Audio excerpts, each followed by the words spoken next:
My brother, Randy, had been ill for a little while.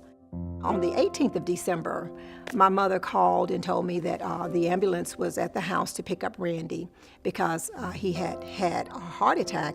So they put him in ICU at Methodist immediately. And while he was there, he actually developed double pneumonia. His kidneys completely stopped working, they shut down. His liver was not working properly. And he was on a ventilator because, he couldn't breathe on his own at this point. I would say, Randy, squeeze my hand. If you're saying yes, give me a hand squeeze or blink your eye. You know how you do when someone is not able to talk. And I was very concerned. I says, well, Lord,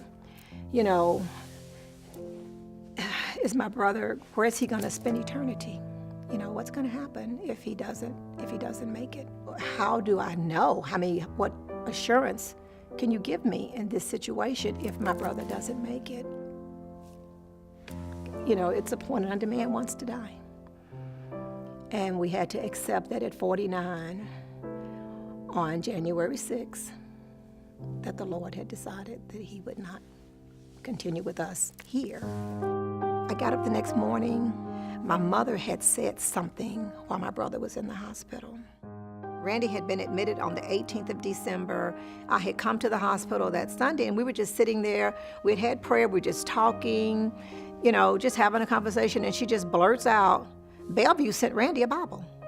I'm like, Bellevue sent Randy a Bible?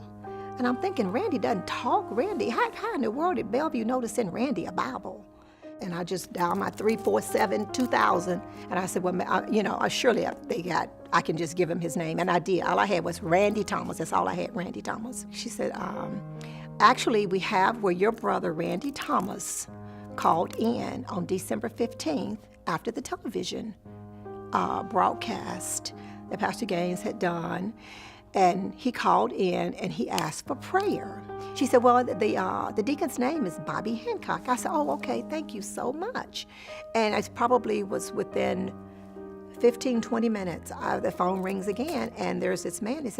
He asked for me, and he says, I'm Bobby Hancock. I said, you're Bobby Hancock? You're the man who talked to my brother? How do you remember my brother? What makes him where you can remember him? He said, well, first of all, when people are on the call, they normally call within a certain amount of time after the broadcast.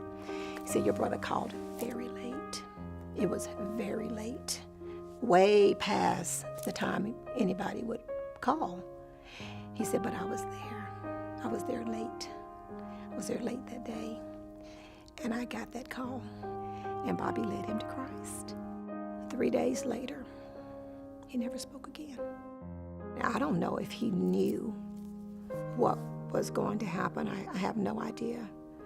But I do know that Randy was ready to receive the Lord, ready to be sure. With Randy having accepted Christ, there is nothing else in the world more important. Nothing else matters. It just meant the world, and everybody in my family has been so thankful for having that time when my little brother Randy called in and somebody was there.